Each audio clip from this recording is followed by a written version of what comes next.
É hora de sofá com a Gabriel. Hoje vou trazer para vocês uma amiga minha e hoje vamos falar um pouco mais sobre o assunto de cooperativismo. Um assunto muito comentado nas redes sociais ultimamente. E hoje estaremos com a Priscila Porto, presidente da OCB, que é a Organização das Cooperativas Brasileiras. Vamos receber ela. Tudo jóia, Priscila? Tudo jóia, Gabriel, você? Tudo jóia também? Quanto tempo? Como posso Então, tudo bem. Muito prazer estar aqui hoje. Obrigada pelo convite do seu programa. Eu que agradeço. Então, diga para nós, nossos telespectadores, um pouco sobre o cooperativismo. O que é e como funciona. Então, cooperativismo tem alta, né? Tem muita gente me perguntando aí. Essa coisa que você trabalha aí, tô ouvindo falar mais, né? Então, o cooperativismo ele vem do cooperar, né? Que é uma palavra que a gente às vezes usa muito, mas não se atenta ao significado de fato da palavra. E aí entra essa questão de ajuda, né, mútua, de defesa de interesses em comum, né? O cooperativismo ele vai estar bem próximo disso, junto com uma atividade econômica, né? Que a gente não pode esquecer também. E o cooperativismo ele começou bem lá atrás, na época da Revolução Industrial, né? Lá no século XIX, com as fábricas têxteis, né, na Inglaterra. Olha só quanto tempo. Nossa, demais. E por que isso começou lá, né? Foi por conta da insatisfação dos trabalhadores nessas fábricas. Eles viviam em condições de trabalho assim, péssimas, né? E de carga horária assim, abusiva, até 16 horas eles chegavam a trabalhar. Condições assim, absurdas, crianças, né, trabalhando, um salário assim, miserável. Então eles não tinham condição de comprar um alimento de qualidade, eles não tinham condição de comprar uma roupa decente para se proteger do frio da Inglaterra, já cansou? Não tinha condição de ter uma casa decente. Então, o cooperativismo surgiu nesse contexto de buscar melhorias, né, de qualidade de vida por meio do trabalho. E aí um grupo, né, que se destacou naquela época, hoje a gente reconhece eles como os pioneiros de Rochdale, e eles largaram o emprego nessas fábricas para montar a cooperativa. E aí eles se juntaram com outras pessoas, né, que estavam vivendo a mesma situação. Cada um contribuiu com o seu dinheirinho lá, né, deu a sua participação. E eles montaram uma cooperativa de consumo, que era um armazém na época, vendendo alimentos e outros itens, né, de consumo diário.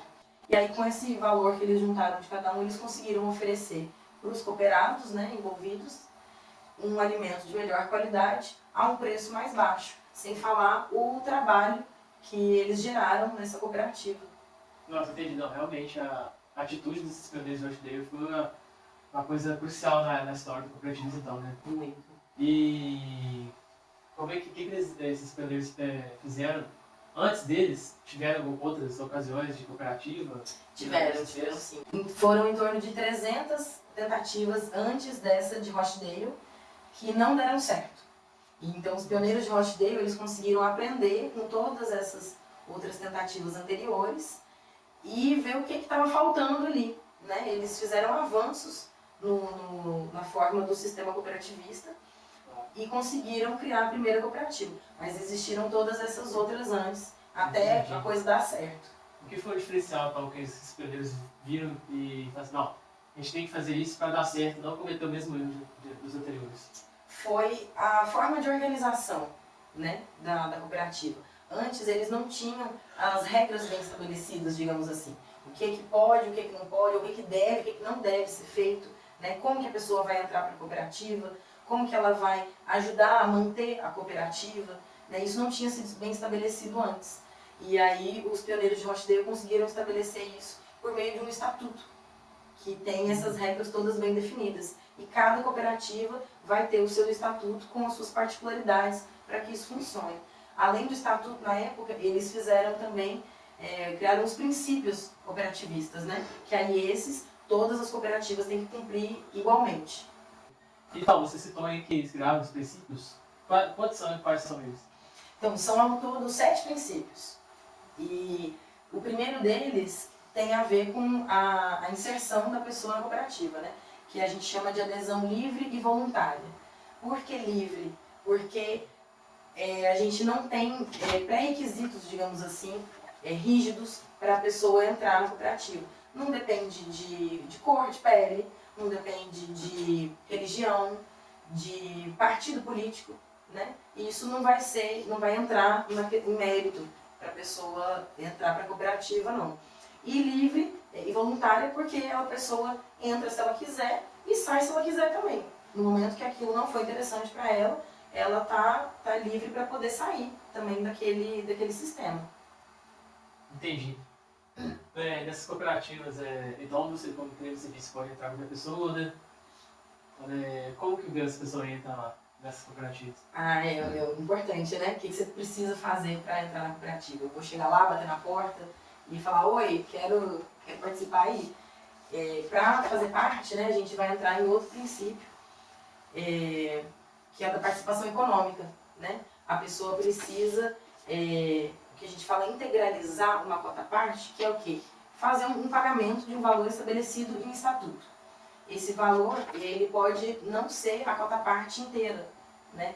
O valor pode ser, por exemplo, R$50, enquanto a cota-parte são R$10. Então ele vai ter que comprar 5 cotas-parte para poder entrar na cooperativa. Ou então pode ser R$300 e a cota-parte ser 100, né? Aí ele paga o quê? 3 cota-parte? Vai ser diferente. E por conta de fazer parte, de pagar esse valor para entrar na cooperativa, ele se torna dono também da cooperativa, né? O cooperado, ele não é um funcionário, ele não é um cliente, ele é dono da cooperativa. Então ele tem direito de voz na administração dessa empresa. O que é esse direito de voz? Ele vai ter direito a voto nas decisões da cooperativa. Então, cada cooperado vale como um voto. É o que a gente chama de voto por cabeça. Nossa, interessante, porque a gente está acostumado aqui nas empresas, assim, no nosso dia a dia, tem uma diretoria certa, o chefe manda, o comando, faz as leis.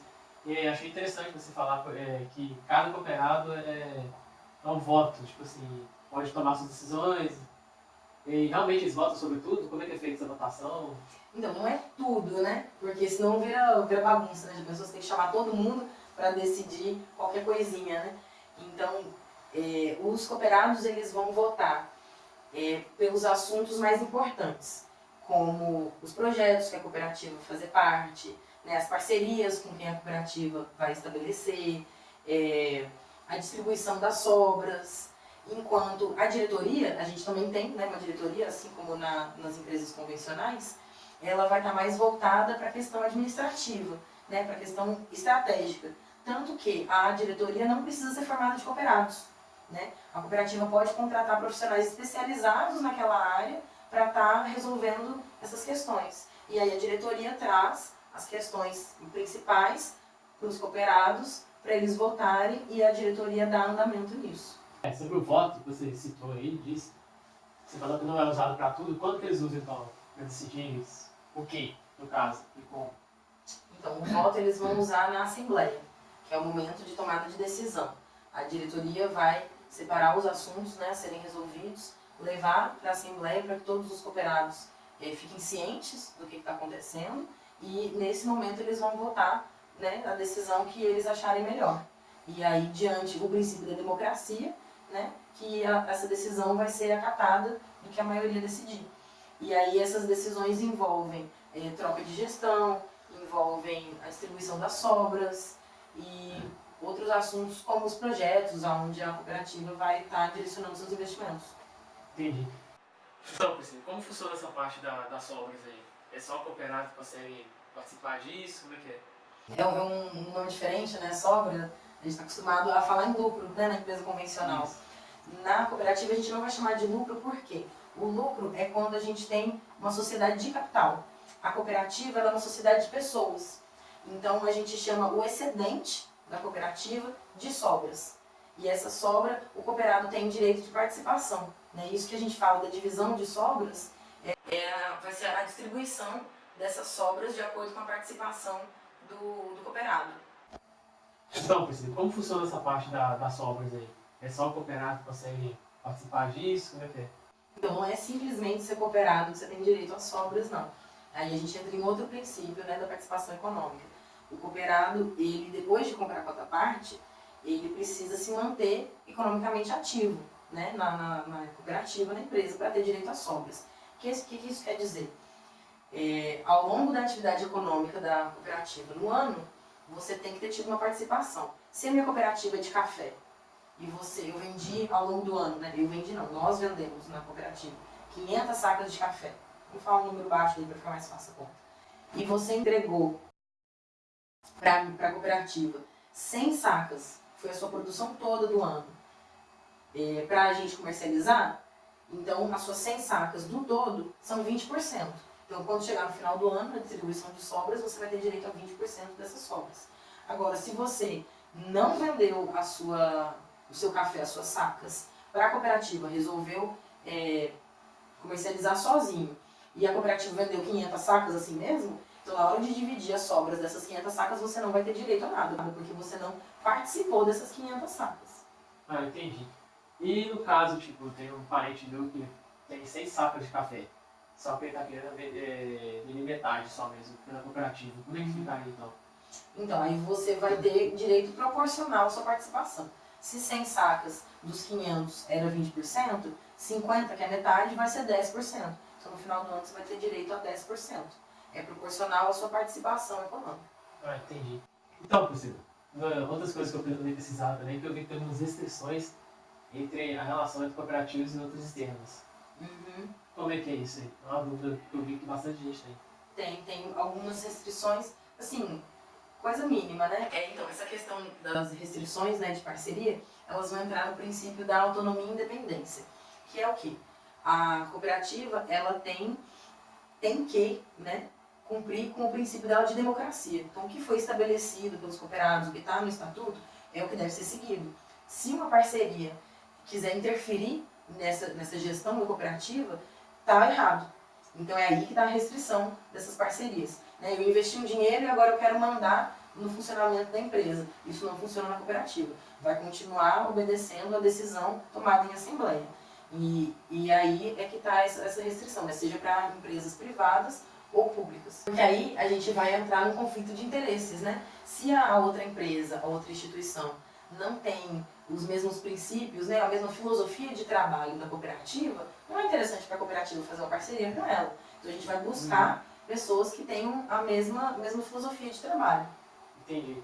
Então, eu acho essa área, essa parte desse princípio que eu não sabia, eu achei bem interessante, porque eu tenho uma dúvida constante, assim, que eu vejo que bastante gente que acompanha meu programa também tem, que é sobre, tem como ter uma interação entre duas cooperativas, assim? Tem sim, é excelente, inclusive. A gente incentiva, né, que isso seja feito e prioriza essa relação entre cooperativas do que outras instituições, justamente para essa questão da filosofia que eu estava falando. Se a outra cooperativa, né, também tem, se não, né, que ela vai ter os mesmos princípios que a gente, eu vou preferir fazer negócio com ela, né, e firmar um acordo com ela, uma parceria, do que com uma outra instituição que já bate de frente comigo em alguma coisa. Então eu vou priorizar o serviço da cooperativa do que o de outra instituição. Até porque a gente se fortalece, né? Fortalece o movimento cooperativista, crescendo juntos.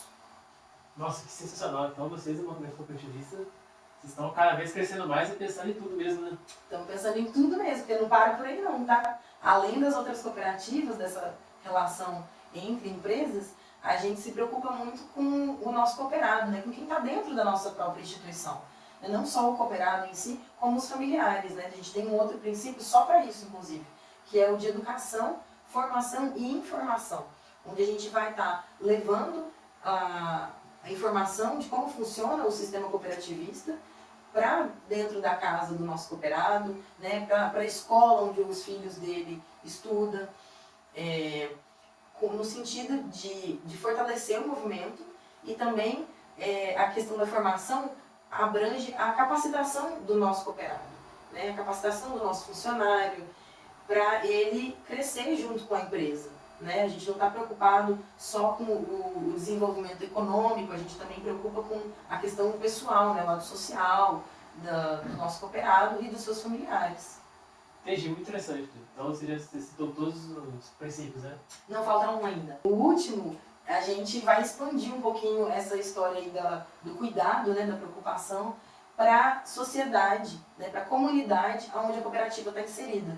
Se a gente quer trabalhar com a família dele, a gente tem que estar onde a família dele também está. Né? Então a gente vai pensar na geração de novos empregos, a gente vai pensar nos serviços prestados, né? o que tem naquela comunidade, o que falta, preocupação com o meio ambiente. né? Todos esses projetos vão estar lá na Assembleia para serem discutidos e votados pelos nossos cooperados, né? A gente quer que a comunidade, a gente pensa que a comunidade tem que crescer junto com a cooperativa, porque uma fomenta a outra. E outra coisa para finalizar, uma dúvida que me veio aqui na cabeça. Você citou situações tanto da parte social, da parte da família, dos cooperados, essas coisas, e da parte econômica também, como as sombras, de outra parte. Para te perguntar, que eu vejo que muita gente tem essa dúvida, assim, gostaria de perguntar a uma pessoa que sabe bastante, tem um lado que é preferencial, sim, social, econômico, como é que é? É delicado, é uma linha muito tênue aí, né, dessa questão entre o social e o econômico. Mas não tem um lado que é mais importante que o outro não, porque é o que a gente diz, sem o econômico, a cooperativa não é viável, né, porque toda empresa precisa se sustentar, precisa pagar seus funcionários. Mas sem o social, ela não faz sentido, né? Entendi. A gente tem que lembrar de onde isso tudo surgiu. Então todos os dois têm que caminhar juntos. Então você tem que andar mesmo de mãos dadas. Exatamente. Então, galera, é isso. Tá mais um bate-papo nosso aí sobre o cooperativismo. Um assunto muito interessante. Gostaria de agradecer a presença da Priscila. Obrigado, Priscila, pela presença. Obrigada a você. Precisando, estamos aí. Tem o nosso site da OCB, para quem tiver alguma dúvida, pode acessar lá, entrar em contato com a gente. A gente está à disposição. Tá, galera, sinta-se à vontade. Vou disponibilizar o link também aí no final. E fiquem por aí que terá mais a seguir com a presença da Tainá. Estamos de volta com o programa No Sofá com o Gabriel. Anteriormente, no break, vimos a entrevista com a Priscila. E agora recebo a Tainá, diretora das Relações Externas da Sescop. E ela veio falar para nós um pouco sobre os 13 ramos. Tudo jóia, Renan? Ei, Gabriel, joia? Prazer estar aqui, é um prazer te conhecer. Muito legal o seu programa, tenho acompanhado ele desde sempre. Prazer é todo nosso. Então, diga para nós o que você sabe sobre os ramos do cooperativismo. Então, poucas pessoas sabem, na verdade, o cooperativismo tem 13 ramos de atuação. O primeiro, você já deve ter ouvido falar, um dos mais conhecidos, que é a agropecuária. Esse vai estar lidando com animais, com produção de alimentos, coisas do campo, em geral, tudo que envolve uma coisa mais rural. Olha que interessante, vou comentar sobre isso com meus pais então. Existe também o de crédito, que vai lidar aqui com as operações bancárias dos associados. Então, uma dúvida constante que eu vejo, e até minha mesmo também, sobre o cooperativo de crédito, então qual a diferença entre elas e o banco? Então, foi até ótimo você ter feito essa pergunta, porque é bem diferente, principalmente no que diz respeito às taxas de juros. Para conseguir um empréstimo também é mais fácil, o tempo que você tem para estar devolvendo esse valor, o atendimento também é uma coisa mais pessoal. Então tem uma grande diferença entre as cooperativas de crédito e os bancos. Olha, entre os outros ramos. Ah, sim, é claro. Existe também o educacional, que vai poder ser formado por professores, alunos ou pais de alunos. Existe também as cooperativas especiais, que são pouco conhecidas, e elas lidam com assuntos um pouquinho mais delicados que o normal. Seria no caso deficientes, dependentes químicos, ex-presidiários, uma coisa um pouco mais pessoal também. Interessante. Tem alguma cooperativa assim que é parecida com a outra? Que pode ser confundida? Na verdade, existem sim cooperativas que são confundidas, que no caso seriam as de produção com as de trabalho, mas elas se diferem porque as de trabalho são pessoas que foram contratadas para a prestação de algum serviço ou para estar ali produzindo algo.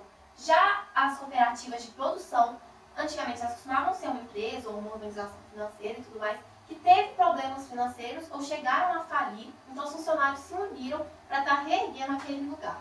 Interessante. Em questão, assim, em vez de você falando mais dos cooperativos, economia mais mão de obra, essas coisas, tem alguma voltada para a saúde, essas coisas assim?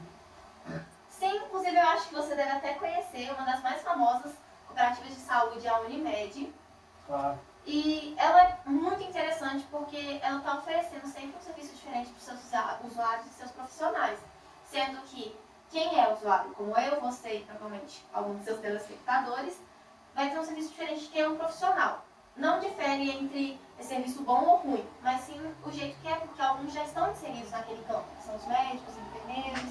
Que também tem outra que eu esqueci de citar, que são as de infraestrutura e as habitacionais, porque ambas vão lidar com construções civis, redes de esgotos, água, energia, então acaba confundindo também. Claro. Tem mais alguma outra? Tem sim, na verdade atividade tem a de consumo, que está ali responsável pela compra e venda de produtos, e existe a de turismo e lazer, que já envolve uma coisa mais pessoal, como seus gostos para esporte, pontos turísticos, lugares que você gostaria de visitar, hotéis, esse tipo de coisa. Nossa, que interessante.